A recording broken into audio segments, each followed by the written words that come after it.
Good morning to all of you. आज हम लोग की जो क्लास होगी वह यह होगा second type combination of resistance, है ना। तो रेजिस्टेंस का हम लोग कॉम्बिनेशन सीख रहे हैं। तो पहले टाइप का रेजिस्टेंस का कॉम्बिनेशन हमने सीखा सीरीज कॉम्बिनेशन, है ना। तो दूसरा हम लोग का क्या होगा वो आज का टॉपिक है जो कि पैरेलल कॉम्बिनेशन होगा। ठीक है, ओके।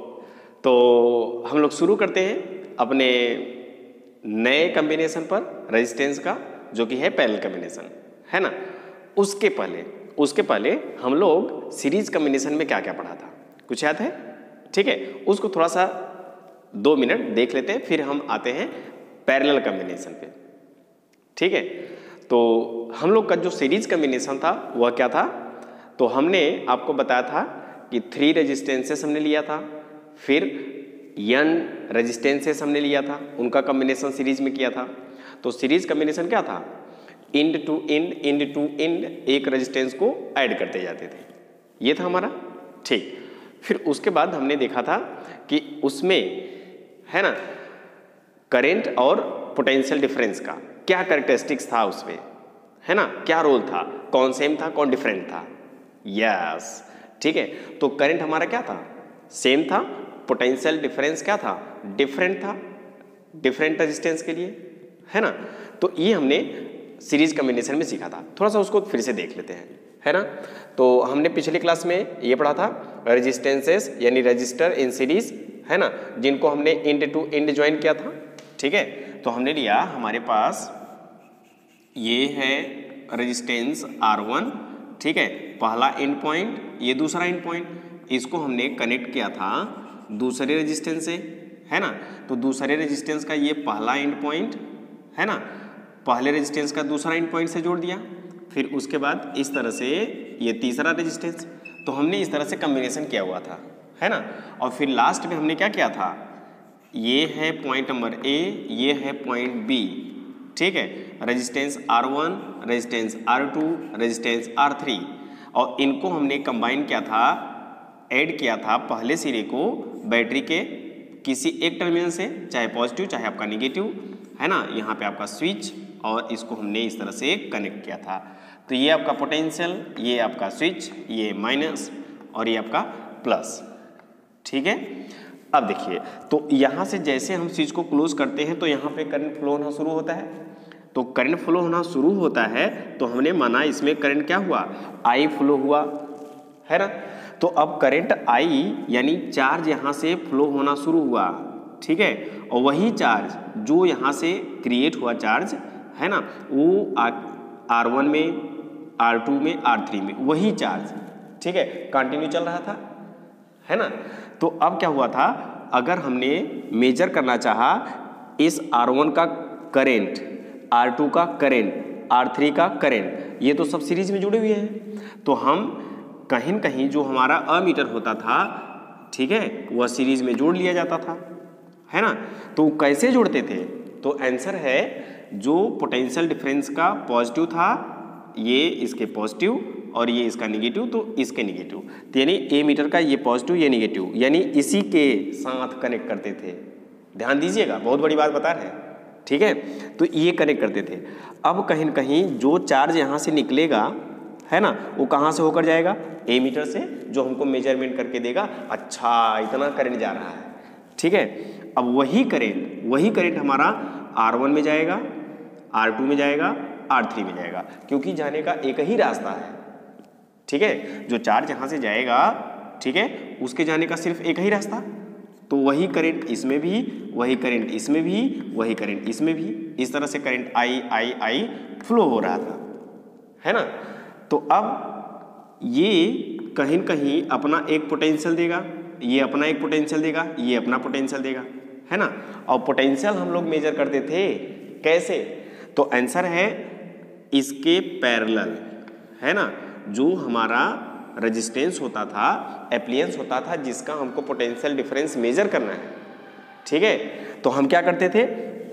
वोल्ट मीटर लाते थे, और वोल्ट मीटर का दोनों प्लग, पॉजिटिव और निगेटिव, ठीक है, हम कहीं न कहीं एक इस पॉइंट से ऐड करते थे, ठीक है। और ऐड इस तरह से करते थे कि जो पोटेंशियल डिफरेंस यानी इसमें जो करंट जा रहा है कहीं कहीं इस पोटेंशियल से जा रहा है ना, तो इसका ये पॉजिटिव, इसका ये निगेटिव और ये रहा पोटेंशियल डिफरेंस। अब ये जो वोल्टमीटर है ये इसका पोटेंशियल डिफरेंस मेजर करके देगा इस रेजिस्टेंस का, ठीक है। अब ये था हमारा वोल्ट मीटर लगाने का तरीका और अमीटर लगाने का तरीका, ठीक है।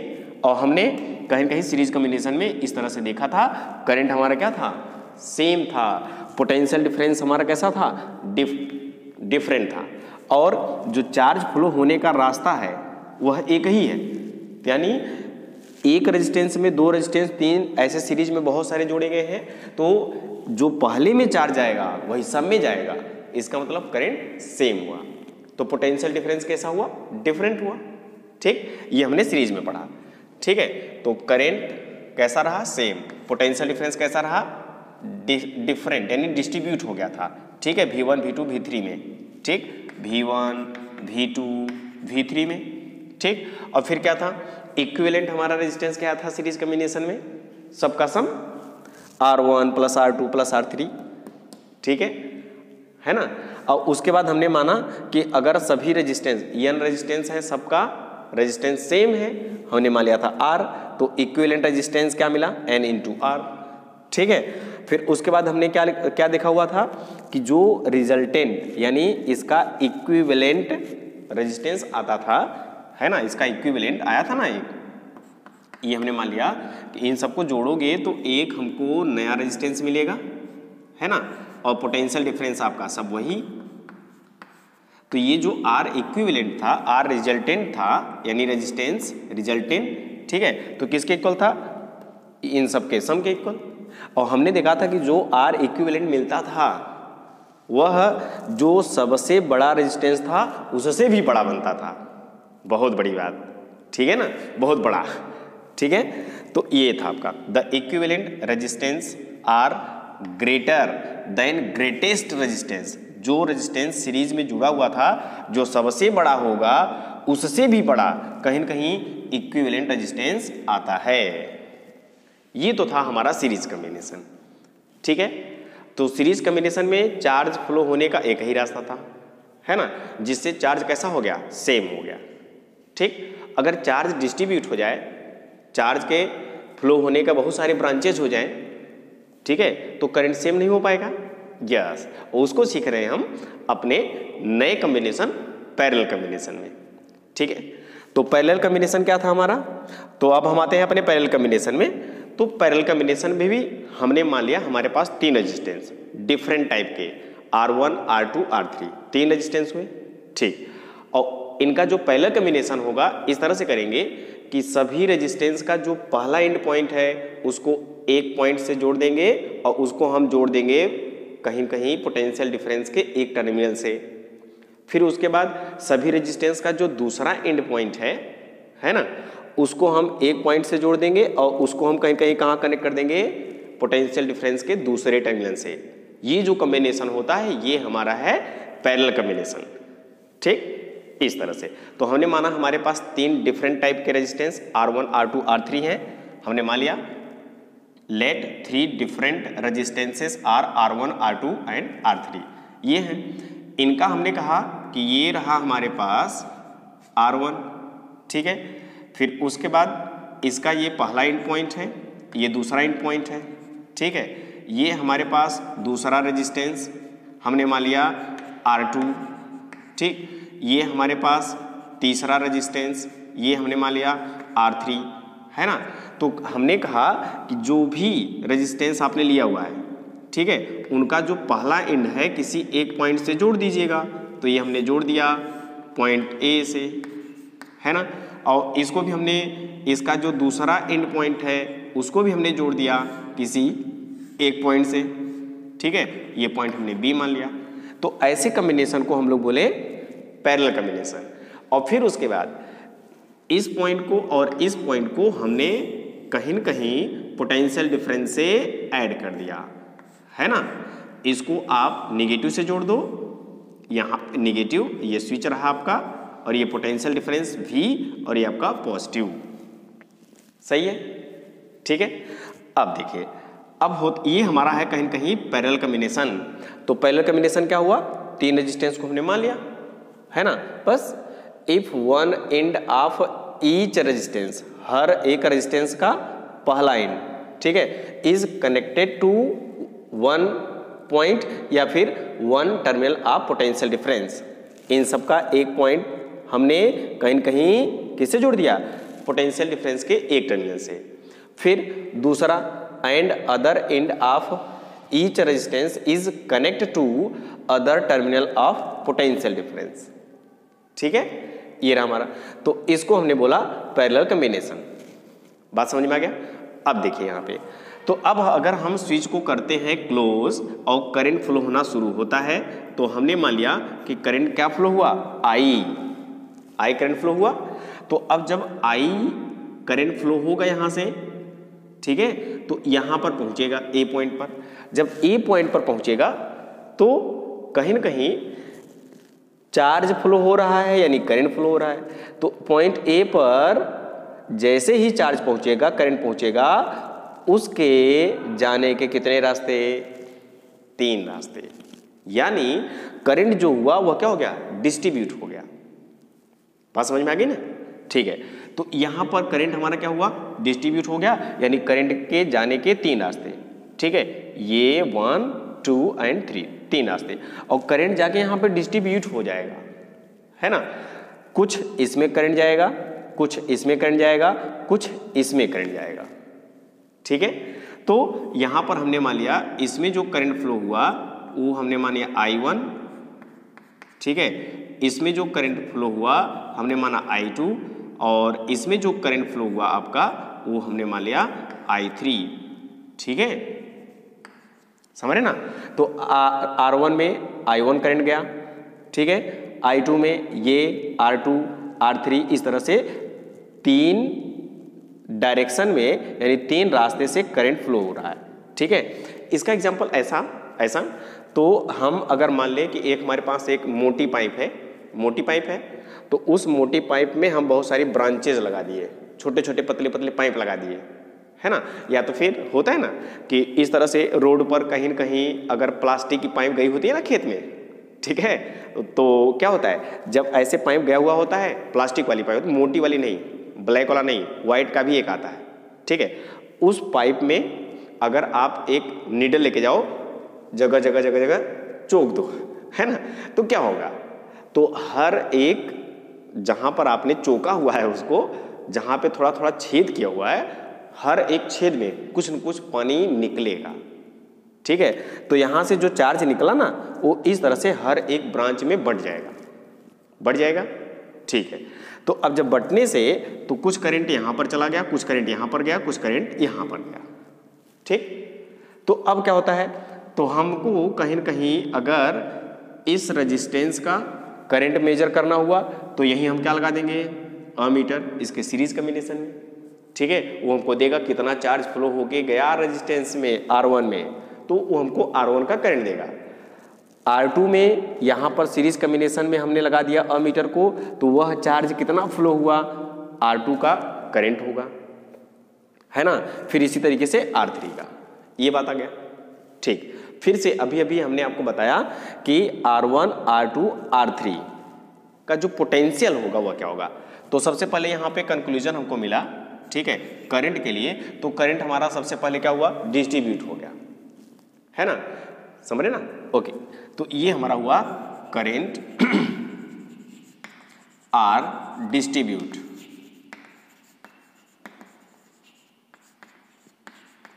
इन ईच ब्रांचेस या ईच रेजिस्टेंसेस,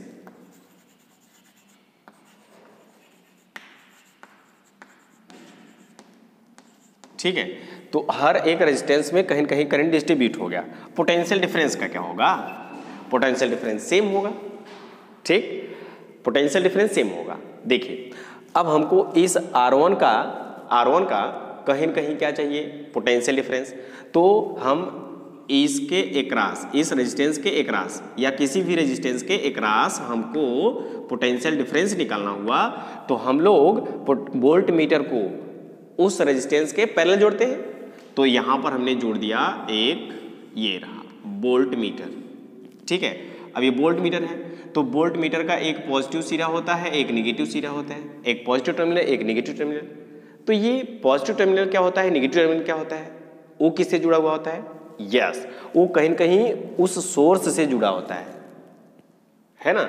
जिस सोर्स से उसमें करंट जा रहा है, ठीक है, उसका जो पॉजिटिव है उसका कहीं न कहीं जिस रेजिस्टेंस का हमको वोल्ट मीटर निकालना होता है उसके पॉजिटिव से ही जोड़ते हैं, और निगेटिव का निगेटिव से ही जोड़ते हैं, है ना।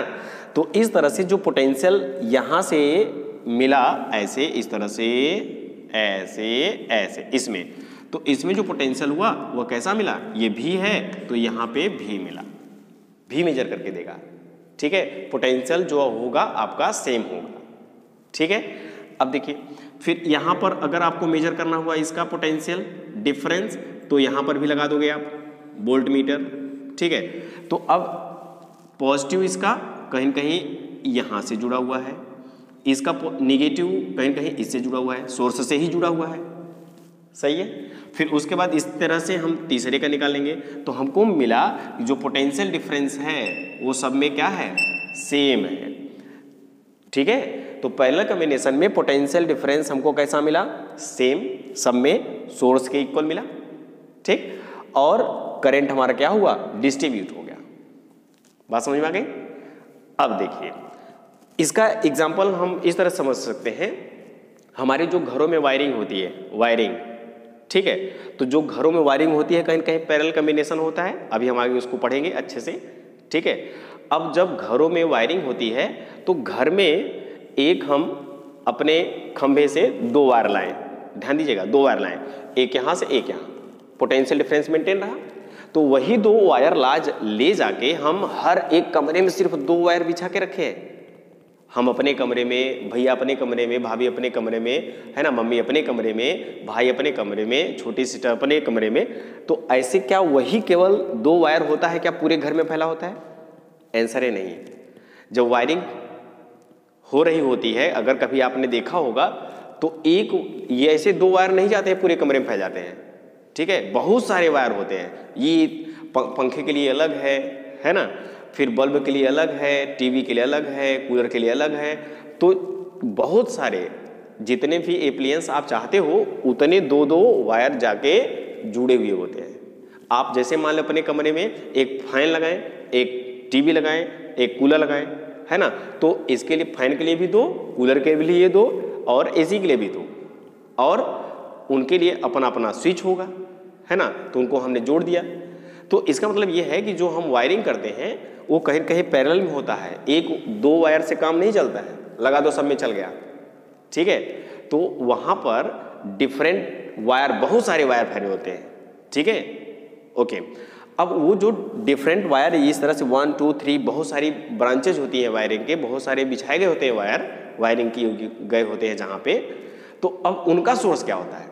उनका सोर्स उस खंभे से दो वायर लाए, स्टेबलाइजर में जोड़ दिया। अब ये रहा आपका स्टेबलाइजर, ठीक है। अब यहां से पूरा सप्लाई होगा आपके हर एक कमरे में, ठीक है। और जब हर एक कमरे में जाएगा तो कहीं न कहीं सबके लिए अपना अपना अलग अलग वायर लगा हुआ है, और सभी वायर कैसे जुड़े हुए हैं? इस सोर्स से जुड़े हुए हैं। और जब इस सोर्स से जुड़े होंगे तो कहीं न कहीं सबको वही सोर्स मिलेगा, ठीक है। इसलिए यहाँ पर जितने भी रेजिस्टेंस लगे होते हैं आपके कमरे में, सब पर पोटेंशियल डिफरेंस सबको सेम मिलता है, ठीक है, समझ गया। तो पोटेंशियल डिफरेंस हमारा सेम हुआ, तो क्या डिस्ट्रीब्यूट हो गया? करंट, ठीक, ओके। तो यहाँ तक बात आपको समझ में आ गई, ठीक है। तो अब हम थोड़ा सा ये, अगर हम इसका कॉम्बिनेशन करेंगे, तो कहीं कहीं एक हमको इक्विवेलेंट रेजिस्टेंस मिलेगा। इन सभी रेजिस्टेंस को ऐड करोगे तो एक इक्विवेलेंट रेजिस्टेंस, रिजल्टेंट रेजिस्टेंस हमको मिलेगा। तो वो क्या होगा, आइए बना लेते हैं यहाँ पे। तो ये रहा इसके इक्विवेलेंट, हमने मान लिया, ठीक है, इसके इक्विवेलेंट नीचे, तो चलिए ठीक है, थोड़ा सा देख लेते हैं नीचे जगह, ओके। देखिए ये हुआ इन तीनों का कॉम्बिनेशन, रेजिस्टेंस को कंबाइन किया तो ये हमको मिला इक्विवेलेंट रेजिस्टेंस, ठीक है। और इसको हमने कनेक्ट कर दिया सोर्स से, इसी सोर्स से, ठीक है। इन तीनों को कंबाइन करोगे तो एक हो जाएगा। तो ये है पॉइंट बी आपका, ये है पॉइंट ए आपका, ठीक है। ये इक्विवेलेंट रेजिस्टेंस, इन तीनों का रिजल्टेंट, और ये आपका पोटेंशियल डिफरेंस, ये आपका स्विच, और ये इस तरह से हमने इसको कनेक्ट कर दिया, ठीक है। कीज, ठीक है, इक्विवेलेंट रेजिस्टेंस इन तीनों का, और ये आपका पोटेंशियल, वही पोटेंशियल, ठीक। अब देखिए जैसे हम स्विच को क्लोज करेंगे तो यहाँ पर करंट फ्लो होगा, तो करंट फ्लो हमारा होगा I, ठीक है।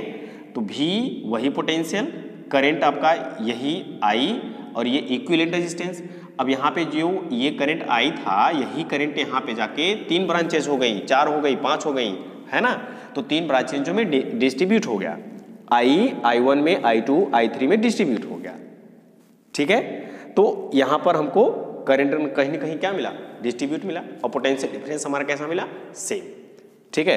तो पोटेंशियल डिफरेंस हमारा कैसा मिला, सेम, पोटेंशियल डिफरेंस, ठीक है, are same in each branches are resistance, ठीक है। रेजिस्टेंस लगाए हैं तो रेजिस्टेंसेस, ठीक है, ये हमारा हुआ, ठीक है। अब जो हमारा करंट डिस्ट्रीब्यूट हुआ तो हमने लिख लिया, I इज इक्वल टू क्या होगा, I इज इक्वल टू होगा आपका I1, जो करंट I है वो डिस्ट्रीब्यूट हो गया किसमें, I1 में, I2 में, I3 में, I1 plus I2 plus I3, ये रहा हमारा, ठीक है। अब हम आते हैं ओम्स लॉ पर। तो ओम्स लॉ यहाँ पे यूज करेंगे तो V is equal to IR मिलेगा, और हम लोग चाहते हैं I की वैल्यू, तो V/RE, है ना। और यहाँ पे हमको V दिया है, R1 दिया है, तो I1 निकाल लेते हैं, V दिया है, R2 दिया है, I2 निकाल लेते हैं, V दिया है, R3 दिया है, I3 निकाल लेते हैं ओम्स लॉ से, ठीक है। तो इसको नोट कर लीजिएगा, ठीक है। हम इसको इरेज करते हैं, ओके। तो हम लोग I is equal to I1 plus I2 plus I3, है ना, क्योंकि करंट हमारा डिस्ट्रीब्यूट हो गया, ठीक है। अब यहाँ पर हम लगाते हैं ओम्स लॉ, ठीक है। तो देखिए ये हमारा है इक्विवेलेंट रेजिस्टेंस, है ना। तो इसमें अगर हम ओम्स लॉ लगाएंगे, पोटेंशियल डिफरेंस, करंट, और ये रहा, तो ये रहा I इज इक्वल टू क्या होता है, V/RE। तो ये I इज इक्वल क्या हो जाएगा, V/RE। तो यहाँ पर हुआ आपका V/RE, इक्विवेलेंट रेजिस्टेंस, ठीक है, या रिजल्टेंट रेजिस्टेंस। तो इक्वल टू क्या हो गया, I1 मीन्स V/R1, ठीक है। तो ये रहा V/R1 प्लस, आगे देखिए I2 क्या होगा, V दिया है, R2 दिया है, तो V/R2, V/R3, I1 plus I2, I3 कर लीजिएगा। तो V/R2 प्लस V/R3, ठीक है।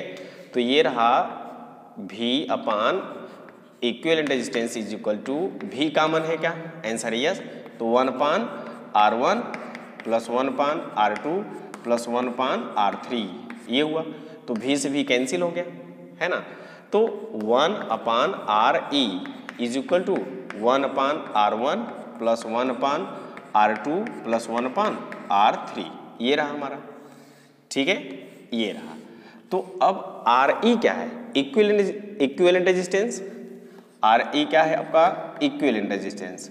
तो इसको लिख सकते हो क्या आप, RE/1 लिख सकते हो ना, आंसर यस लिख सकते हैं, ठीक है। तो अब 1/RE क्या है, 1/RE क्या है, तो आंसर है इक्विवेलेंट रेजिस्टेंस का रेसिप्रोकल है, ठीक है। ये आपका कैसा है, रेसिप्रोकल। तो 1/RE क्या है, RE का रेसिप्रोकल, R1 का रेसिप्रोकल क्या होगा, 1/R1, R2 का रेसिप्रोकल क्या होगा, 1/R2, R3 का रेसिप्रोकल क्या होगा, 1/R3। तो इस तरह से RE को लिख सकते हैं RE/1, तो इसका रेसिप्रोकल ये रहा, ये है ना। तो 1/RE क्या है, तो रेसिप्रोकल है इक्विवेलेंट रेजिस्टेंस का। तो ये है इक्विवेलेंट रेजिस्टेंस का रेसिप्रोकल, ठीक है। तो इक्विवेलेंट रेजिस्टेंस का रेसिप्रोकल किसके इक्वल है, सम ऑफ ईच रेसिप्रोकल रेजिस्टेंसेस, ठीक है। सभी रेजिस्टेंस का जो रेसिप्रोकल है उसका जो सम है वह कहीं न कहीं इक्विवेलेंट रेजिस्टेंस के रेसिप्रोकल के बराबर है। ठीक है, तो इसको आप नोट कर लो। ठीक है, the reciprocal of equivalent resistances is, ठीक है, equal to sum of reciprocal of each resistances.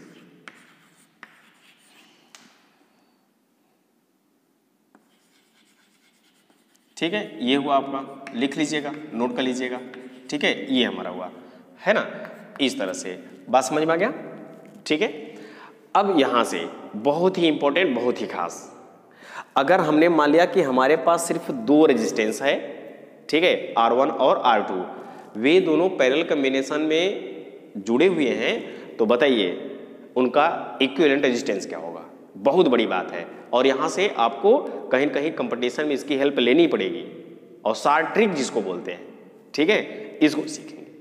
तो अगर हमने मान लिया इफ R1 एंड R2, ठीक है, टू रेजिस्टेंसेस, ये दोनों कैसे जुड़े हैं, तो आंसर है ये दोनों पैरेलल में जुड़े हैं, तो इनका जो इक्विवेलेंट होगा वह क्या होगा, तो आंसर है 1/RE is equal to 1/R1 plus 1/R2। बात समझ में आ गया। तो अब इसका एलसीएम लीजिएगा, तो 1/RE is equal to R1 R2 आपका क्या हो जाएगा, एलसीएम, तो R1 से R1 मर जाएगा, बचेगा R2, तो ये रहा R2, ठीक है, प्लस R2 से R2 मर जाएगा, बचेगा R1 का मल्टीप्लाई R1, ये रहा। तो अब 1/RE है ना, इसको हमने इसका रेसिप्रोकल ले लिया, इसका भी हमने रेसिप्रोकल ले लिया, तो हमको क्या मिला, R equivalent is equal to, ये तो रेसिप्रोकल हो गया ना इसका, ठीक है। अब इसका भी रेसिप्रोकल ले लो, तो ये रहा आपका R1 R2 divide by R1 plus R2 या फिर R2 plus R1 plus R2। गजब, बहुत बड़ी बात, ठीक है। ये रहा R equivalent resistance is equal to R1 into R2 upon R1 plus R2। बहुत बड़ी बात है, ठीक है। यानी अगर हमारे पास दो रेजिस्टेंस हैं, उनका पैरेलल कॉम्बिनेशन है, तो इक्विवेलेंट रेजिस्टेंस निकालने के लिए दोनों का प्रोडक्ट करो और दोनों का जोड़ो और भाग कर लो एक दूसरे में, आपका रिजल्ट आ जाएगा। ठीक, आपको शॉर्ट ट्रिक है ये, ठीक है। जैसे मान लीजिए एग्जाम्पल है R1 इज इक्वल टू 3 ओम मान लीजिएगा, ठीक है, R2 इज इक्वल टू आपका है 6 ओम। बताइए इक्विवेलेंट रेजिस्टेंस क्या होगा, और ये दोनों कैसे जुड़े हुए हैं, पैरेलल में, तो इसका इक्विवेलेंट बताइए। और इसका यूज बहुत होता है, बहुत होता है, आपको याद करना है, ठीक है। कंपटीशन में इस तरह धड़ाक से आपको आंसर आना चाहिए, तो इसका आंसर आपको मिल भी गया होगा। अच्छा, दो, आइए देखते हैं, ठीक है। तो अब 1/R1 करो, 1/R2 करो, है ना, तो 1/3 प्लस 1/6, 3/6 का एलसीएम लेना पड़ेगा, ठीक है ना। इस तरह से करोगे, ये प्रोसेस को फॉलो करो या फिर डायरेक्ट यहां पर यूज करो ना, R1 दिया है, R2 दिया है, ठीक है। तो लिखिए R equivalent is equal to R1 into R2, तो R1 इंटू R2, तो 3 गुणे 6 बटे, अब दोनों का सम 3 प्लस 6 कितना हुआ, 18/9। गजब का आंसर आपने बताया, 2 ओम। यानी जब 3 और 6 का हमने इक्विवेलेंट रेजिस्टेंस निकाला इन पैरेलल कॉम्बिनेशन, 2 आ गया, खटाक से आंसर। ये आपको याद होना चाहिए, है ना। तो इस तरह से अगर आपको दो रेजिस्टेंस दिए हैं, पैरेलल कॉम्बिनेशन में आपको इक्विवेलेंट रेजिस्टेंस बतानी है, तो क्या करोगे, दोनों का गुणा करो, दोनों को जोड़ो, भाग कर दो, जो आएगा रिजल्ट आएगा। ठीक, ये रहा हमारे दो रेजिस्टेंस के लिए। क्या ये 3 रेजिस्टेंस के लिए भी लागू होगा क्या, R इक्विवेलेंट फॉर 3 रेजिस्टेंसेस के लिए R1 into R2 into R3 अपान कर लो नीचे R1 plus R2 plus R3, ठीक है। तो आंसर है, ये गंदी बात है, ओहो, ये नहीं होगा। ये सिर्फ दो रेजिस्टेंस के लिए दो का गुणा, दोनों का गुणा करो, दोनों का जोड़ के भाग कर लो, आंसर मिल जाएगा। 3 के लिए 3 का गुणा करो, तीनों को जोड़ लो, भाग कर दो, आंसर आ जाएगा ना। ठीक है, ऐसा नहीं होता है। तो ये सिर्फ 2 के लिए है। बात समझ में आ गया? ठीक, तो ये हुआ, यहां तक नोट करिए। और ये बहुत ही स्पेशल है, इसका यूज तो हम बहुत बार करेंगे, ये ध्यान में रखिएगा। ठीक है, इसका यूज बहुत होता है। ओके, तो ये नोट कर लीजिएगा। फिर हम आते हैं कुछ और केसेस पर, है ना, जो पहले कॉम्बिनेशन से रिलेटेड है। ओके, तो इसको नोट कर लीजिए। ओके, चलिए एक हम और बहुत बड़ी बात सीख लेते हैं। ठीक है ना, देखिए यहां पर हमने 2 रेजिस्टेंस लिया, एक R1 बराबर 3 ओम, R2 बराबर 6 ओम, है ना। जब इन दोनों का हमने इक्विवेलेंट रेजिस्टेंस निकाला तो हमको रिजल्ट मिला 2 ओम। अब ये 2 ओम देखिए, पहले वाले से छोटा है कि बड़ा? यस, छोटा है। दूसरे वाले से छोटा है कि बड़ा? आंसर है छोटा है। ठीक है, तो इसका मतलब ये है ना, सीरीज कॉम्बिनेशन में जो इक्विवेलेंट रेजिस्टेंस मिलता है ना, जितने भी रेजिस्टेंस होंगे उनमें से जो सबसे छोटा होगा उससे भी छोटा इक्विवेलेंट रेजिस्टेंस मिलता है, जैसा कि हमने सीरीज में पढ़ा था। सीरीज में तो जो रेजिस्टेंस सबसे बड़ा होगा उससे भी बड़ा होता है इक्विवेलेंट, लेकिन पैरेलल कॉम्बिनेशन में जो इक्विवेलेंट रेजिस्टेंस आएगा, ठीक है, जितने भी हमारे रेजिस्टेंस होंगे उनमें से जो सबसे छोटा होगा उससे भी छोटा होगा। ठीक है, ये भी नोट कर लो। ठीक है, क्या नोट करोगे? ठीक है, equivalent resistance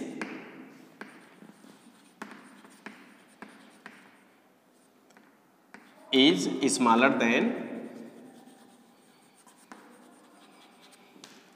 list of resistances, जो सबसे छोटा होगा, है ना, उससे भी छोटा होगा। ठीक है, ये हमारा हुआ, है ना। अब हम इसमें केस लिखे हुए थे, चलिए ठीक है, अब हम लोग केसेस ले लेते हैं, है ना। केस पहला हम ले लेते हैं कि अगर हमारे पास, हमने तो सिर्फ 3 रेजिस्टेंस लिया था, इस तरह से अगर हमारे पास n डिफरेंट रेजिस्टेंस हो तो उनका जो कॉम्बिनेशन होगा वह क्या होगा? ठीक है, इफ n रेजिस्टेंसेस, ठीक है, आर डिफरेंट, सभी डिफरेंट हैं, R1, R2, R3 हैं, ठीक है, तो उनका जो इक्विवेलेंट रेजिस्टेंस आएगा, जैसे यहाँ पे ले लो R1, है ना, R2, ठीक है, R3, है ना, dot dot dot Rn, n resistance. ठीक है, अब इनका जो इक्विवेलेंट रेजिस्टेंस होगा वह क्या होगा? 1 अपान इक्विवेलेंट इज इक्वल टू, ये देखिएगा, 1 अपान R1 प्लस 1 अपान R2 प्लस 1 अपान R3, कहाँ तक जाएगा आपका? n तक जाएगा, 1 अपान Rn। ठीक है, ये आपका n टर्म है। ठीक है, nth टर्म लिख लो, nth टर्म, तो nth टर्म के लिए Rn, ये यानी n रेजिस्टेंस है ना। अब इसमें भी, ठीक है, इसमें हम ले लेते हैं if each resistances are same, सभी रेजिस्टेंस हमारे कैसे हैं? सेम है। ठीक है,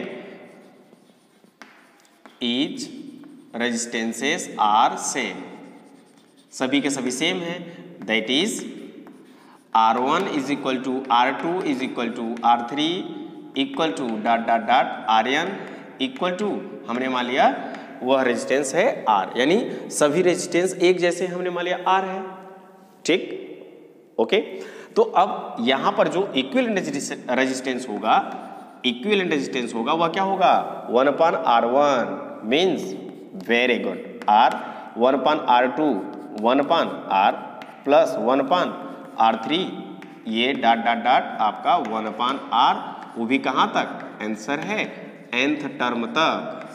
ठीक है, अब इसको जोड़िए, तो 1 upon R equivalent is equal to, LCM क्या होगा आपका? तो एलसीएम होगा आपका R एलसीएम होगा, है ना। तो 1 R से R कैंसिल होगा, 1 का multiply 1 plus 1 plus 1 1 plus 1 2 plus 1 3 plus 1 4 plus 1 5 dot dot n तक तो n हो जाएगा। तो ये हुआ आपका n, ठीक है। तो जो R इक्विवेलेंट होगा वह किसके इक्वल हो जाएगा? तो आंसर है इसका रेसिप्रोकल R E, इसका रेसिप्रोकल R बाई N, ठीक है। तो N क्या है? नंबर ऑफ रेजिस्टेंस, एक लगा है, दो लगा है, तीन लगा है, चार लगा है। दो लोगे तो 2/R, 3 लोगे 3/R, 4 लोगे 4/R, है ना, इस तरह से।